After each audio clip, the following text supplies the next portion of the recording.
Now, this brings me to the Jim Costello Polio Hero Award. As you know, the late Jim Costello was the last of our founding members, and he made an untold contribution to the development and success of the organisation. He died in June 2022, and to honour his memory, we developed the annual award called the Jim Costello Polio Hero Award to be presented to a worthy recipient annually. A few words about Jim. Jim contracted polio at the age of 15 at a rugby match and spent a great deal of his time in an iron lung in Cherry Orchard Hospital.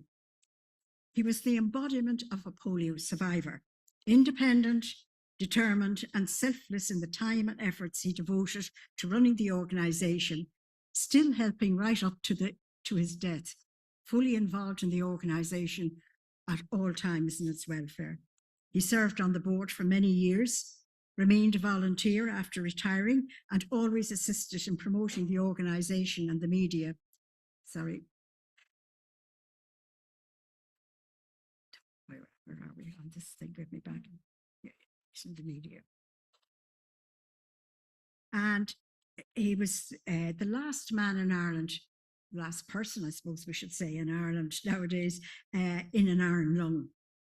Jim was one of 5 polio heroes presented with a Louis Pasteur medal in 2016 in Paris. His wife Delia is still a member of the organisation. Jim is fondly remembered by so many of us.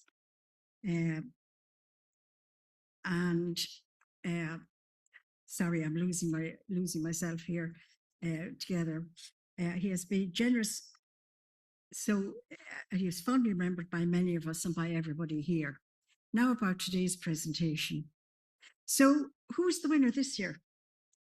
It can be very difficult to choose one person when we are surrounded by so many independent, passionate and dedicated volunteers.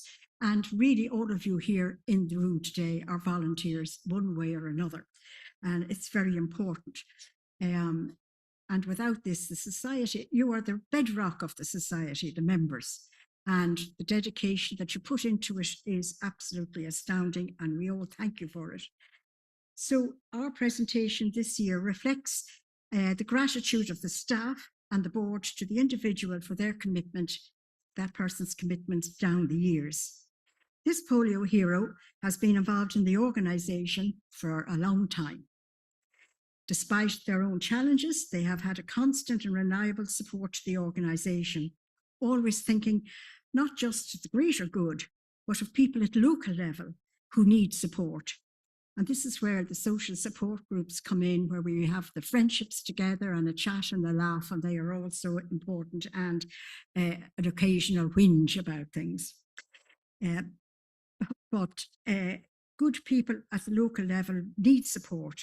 And we need to forget, who need to forget their cares for a while and have a good laugh around the thing. So they have more than one role to play in the organisation, and they're always incredibly kind and supportive to staff, new and old, passing on the benefits of their experience.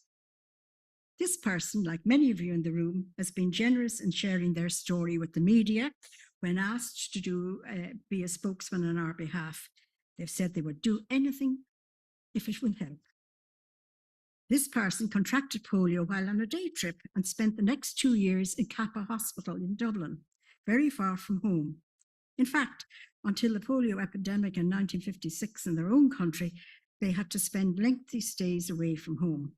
They hated being separated, or the recipient hated being separated from their mother all this time.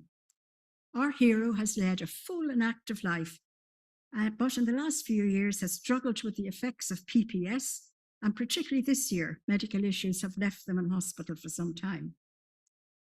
Given great recent difficulties, we are thrilled that the 2025 polio hero is here today with us, determined not to miss the conference.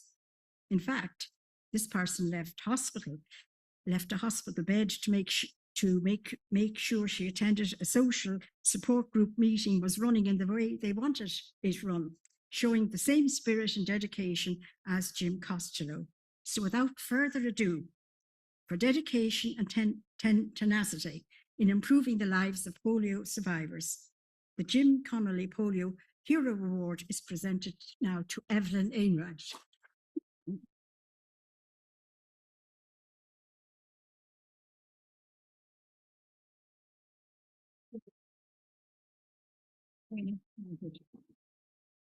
So now, Evelyn.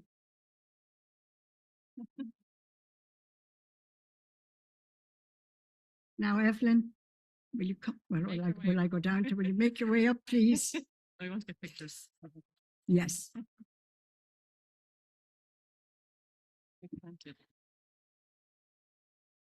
And indeed, I was at that social event when Evelyn took a taxi from her recuperation and arrived unexpectedly at the Cork Social Support Group meeting.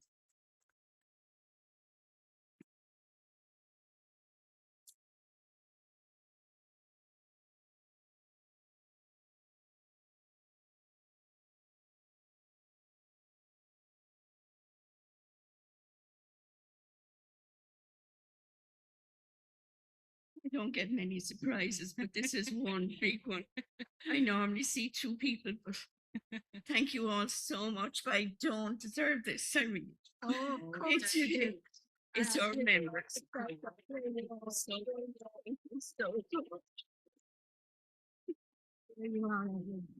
Thank you. You're welcome. I'm going back to the first time I heard about polio. Inside in a toilet, would you believe that they were going to start an organisation, and it was here in Dublin. And of course, the minute I heard it was polio, I wanted to get involved. So I'm going back to the foundation, with Joan Bradley in particular, was the one that was roping me into many things. So for Joan and for Jim, they were the founders of the organisation as such, and they were tremendous. They still are in my life. So on behalf of them, I want to thank you for giving me this opportunity to say the words to you all today. In particular, I'd like to thank my family. I just see they're after arriving. And it's great that they made the journey to come up to me. My two daughters and my grandson there, the three of them are on my left-hand side. And I thank them for coming. I cannot believe this. I really cannot believe this.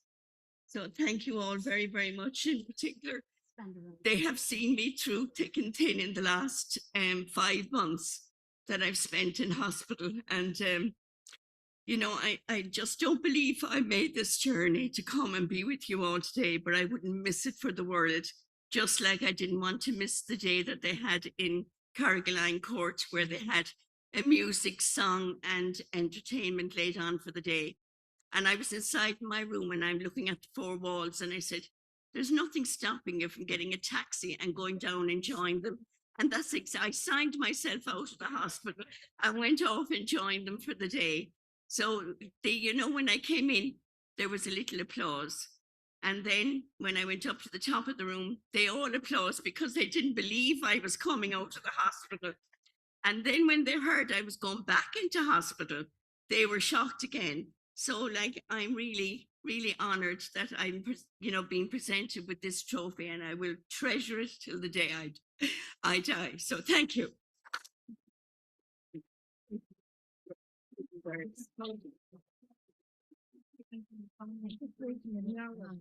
And Yeah. Tomorrow is a very special, another special day for Evelyn. It's her birthday. So let's all join in and sing. Happy birthday.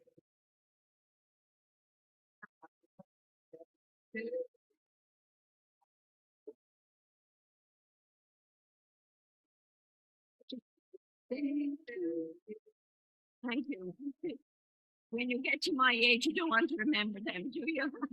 They're all numbers at this stage. They're all numbers. So there you are. So thank you all again very, very much indeed. Now I believe they want the family over here. So you mind yourself them with Queen alone. Yeah.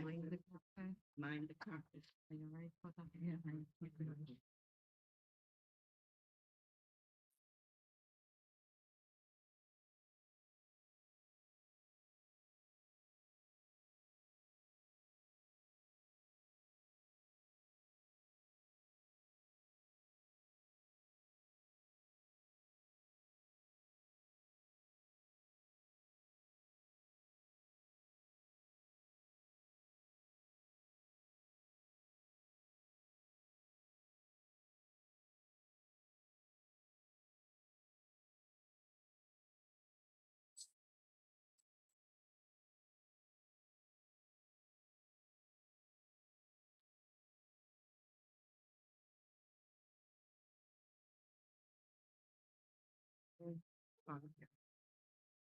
See the kind of stuff that they're there.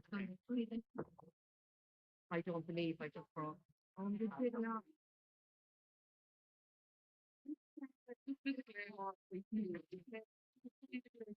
Don't worry, we don't have room.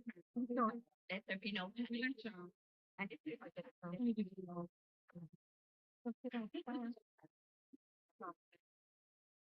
Save me, you're looking at it. Hang on, we don't get nothing yet. Hang on, good. So the back there, it's all into a back ring. Fridge.